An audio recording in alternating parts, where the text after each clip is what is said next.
थोड़ा बेश कम करो। अब बताओ, अगर हमने आपसे क्योंकि एक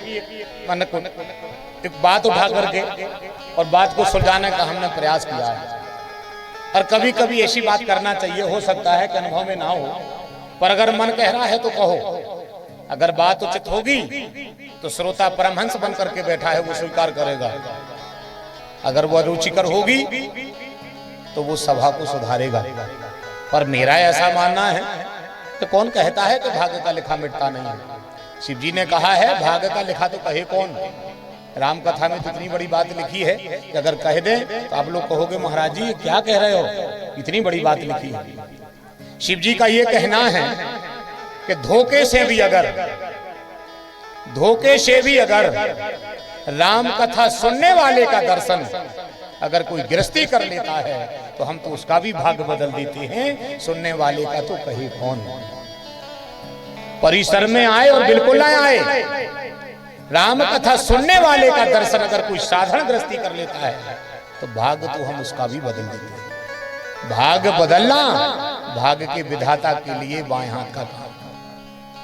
एक पल लगता है किसी का भाग्य बनाने में, और वो भाग्य बनाने वाला कौन है? बोले त्रिभुवन पति भगवान भोलेनाथ। और जब वो किसी का भाग्य बनाने पर आता है, मजाल है कौन बीच में बात कर दे। शिव जी ने अगर कह दिया कि ऐसा, तो फिर ना आगे ना पीछे। तो भगवान भोलेनाथ ने इतनी बड़ी बात कह दी राम कथा के लिए कि सुनो तो, भाग्य बनाना या बिगाड़ना ये कोई बड़ी बात नहीं है। ऐसा काम राम कथा बता रही है कि अगर धोखे से भी अगर तुम राम कथा तक आ गए और निमिष मात्र भी एक पल के लिए अगर आपकी आंख गीली भगवान की वेदना में हो गई एक पल के लिए, और उस समय अगर तुम्हारा तार उस पार ब्रह्म की चारों चरणों में लग गया तो पता है राम कथा जी का कह रही है, मन लगे तो बैठो और बिल्कुल नहीं लगे तो बैठो, अच्छी लगे तो बैठो और बिल्कुल नहीं लगे तो बैठो। पता है क्या होता है? जैसे कभी कभी क्या होता है, व्यक्ति कथा में जाता है और हम कोई कुछ भी कहे, हमें पता है कथा हर एक आत्मा को अच्छी लगती है। अंतर क्या हो जाता है, कभी कभी श्रोता इतना ऊंचा होता है कि वक्ता का सामर्थ्य कम पड़ता है, और कभी कभी वक्ता इतना ऊंचा होता है कि श्रोता का सामर्थ्य कम पड़ता है। तो बाबा तुलसी ने कहा कि इसमें पढ़ो ही मत, तुम्हें क्या करना है? बोले ते वक्ता श्रोता समशीला वो समदर्शी जाने हरि लीला। आप अपनी साधना से सुनने के लिए बैठो और वक्ता अपनी साधना से कहने के लिए बैठे, और जब दोनों एक से हो जाएंगे, ते वक्ता श्रोता समशीला समदर्शी जाने हरि लीला, तो फिर क्या होगा? बोले श्रोता वक्ता ज्ञान निधि, फिर कथा राम की गुण, फिर भगवान की कथा का गुण भाव आपके हृदय में समाहित होगा। तो उन्होंने कहा कि मन लगे बिल्कुल ना लगे, आप तो केवल कथा में बैठो, फायदा क्या पड़ेगी? तो राम कथा जी कह रही हैं अगर हो हम पर विश्वास, अगर हो हम पर विश्वास तो हम रघुनाथ जी के चरणों में बैठ करके कह रहे हैं, अगर तुम्हारा राम कथा में आना जाना रहा तो राम कथा जी कह रही हैं मरने से पहले राम दर्शन कराएंगे, मरने से पहले राम दर्शन कराएंगे। और कौन ने कही है? जा रामायण नहीं कह रही, रामायण नहीं कह रही, ना कोई संत साधु कोई महात्मा कह रहा है। कहने वाला इतना मतलब क्या कहें उनके लिए, भगवान भोलेनाथ कह रहे हैं कि जो भी मेरे प्रभु की कथा में भाव को भाव भी बैठ जाएगा, हम मरने से पहले उसको राम दर्शन कराएंगे। ऐसी राम जी को साक्षी करके कहते हैं हृदय विचारत जात हर के ही विधि दर्शन होए, और गुप्त रूप अब तरे प्रभु गए जान सब। शिव जी ने कहा है मन लगे और बिल्कुल ना लगे, केवल तुम कथा में जाओ, भगवान तुम्हें मिलेंगे। ये शिव जी का कहना है। और अगर नहीं मिले तो डायरेक्ट लड़ पड़ेंगे। जो वो महाराज झूठी बोल रहा हो वो तुम्हारे सामने बैठो, तो आपके सामने बैठो, तो तुम पीछे बैठे थे और वो बोल रहा था हमें तो राम दर्शन नहीं भाई, तो फिर वो तुमसे कहेंगे राम दर्शन तो तुम्हें होंगे, पर विडंबना क्या है पता है?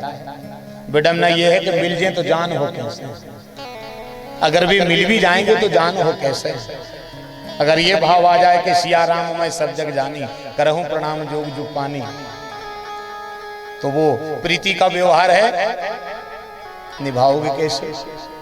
तो उन्होंने कहा एक काम करो, कथा में आ भर जा, फिर तुम उनकी लीला सुनो।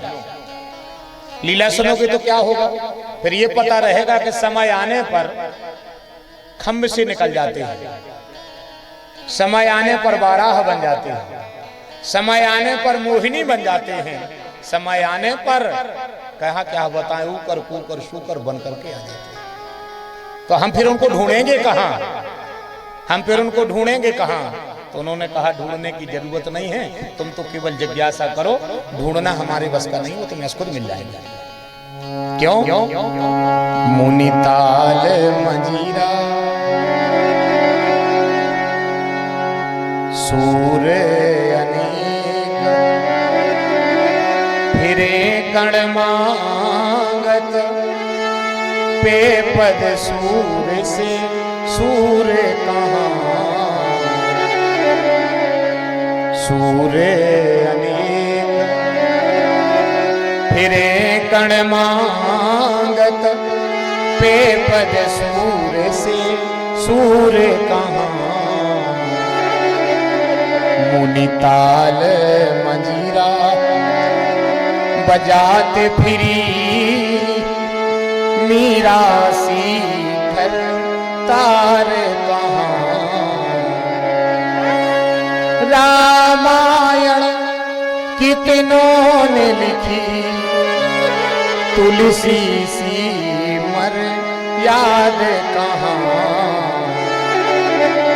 नरसिंह बसे, नरसिंह बसे प्रतिखंबन में, फारन को पहलाद कहाँ। क्यों? क्यों है ऐसा? बोले प्रेम ते प्रेगत होए,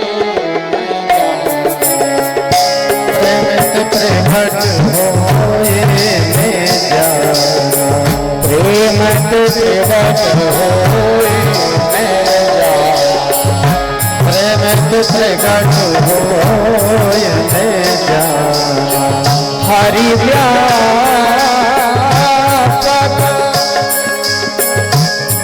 सर्वत्र समाना, हरि ओ हरि व्यापक सर्वत्र समाना, समाना समाना,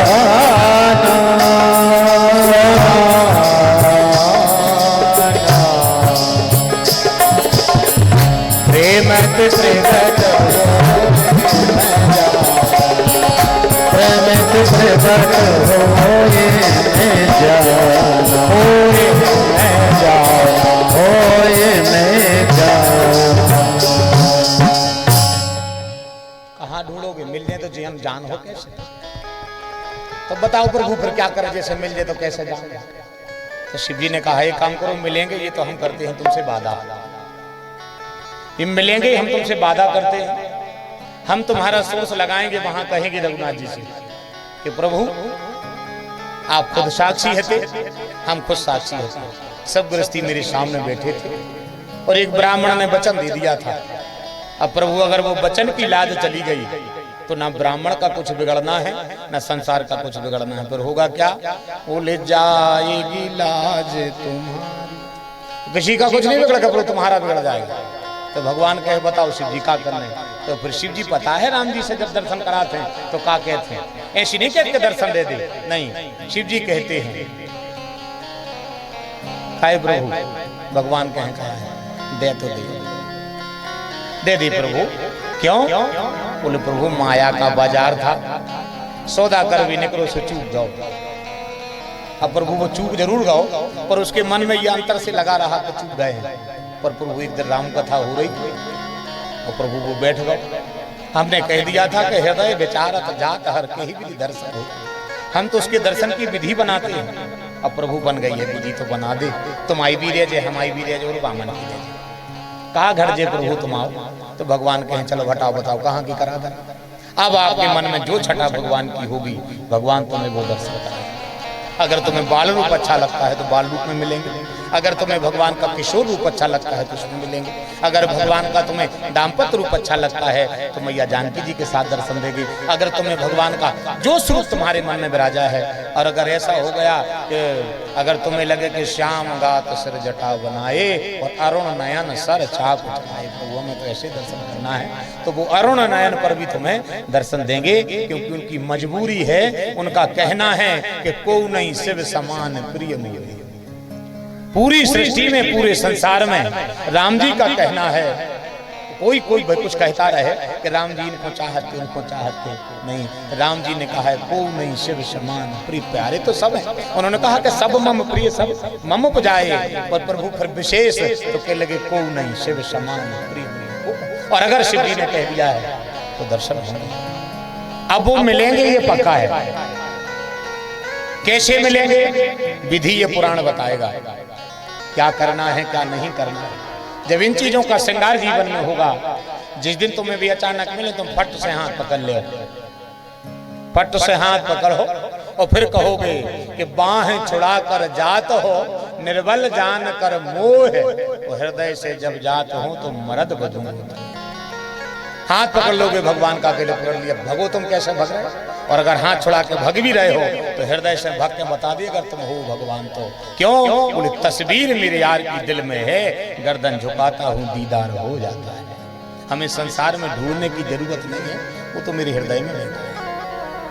तो ये राम कथा की बड़ी महिमा है। जब तक महिमा समझ में नहीं आएगी तो फिर जो उनकी लीलाएं हैं वो हिये में नहीं बैठेंगी, और जब तक ये में नहीं बैठेंगे अंतःकरण द्रवित नहीं होगा, वो शरणागति स्वीकार नहीं करेगा। तो ये बात एक हो गई। अब एक बात और हम बताएं आप सबके लिए, वर्तमान में सबसे ज्यादा आदमी काय में परेशान है, सब में ज्यादा।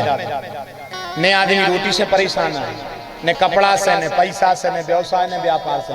यथायोग जिसका रघुनाथ जी जैसा चला रहे सबका चल रहा है, ठीक, किसी से कोई परेशान नहीं है। अगर परेशान है आज को आदमी, तो हम आपसे छोटी सी बात कर रहे हैं, सब योग्य वरिष्ठ लोग विराजे हैं, आदमी है कुल परेशान भाव ऐसे, केवल कुल काय से परेशान, अपने की काय भैया कलश यात्रा में नहीं आए और एक लगे तैयार होकर घर से निकले, ऐसी भाव आई कि आधी गली से लौटने।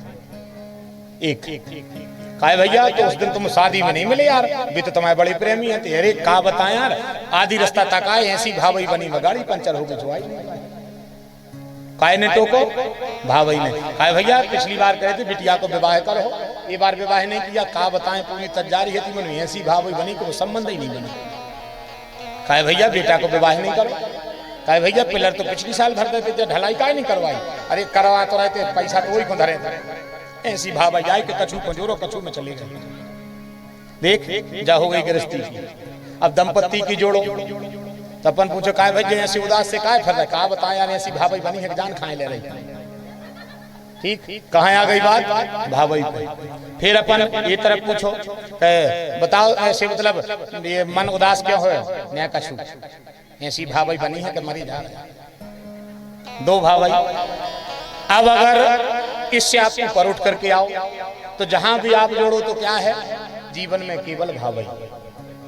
अब ये बताओ कि भावई का अंत कहाँ है, बताओ। आज हम आपको बता दें, हम आपसे इसलिए चर्चा कर रहे हैं कि जितने चाव से आप लोग सुन रहे हो तो फिर बताने का अनोखा एक अंदाज होता है।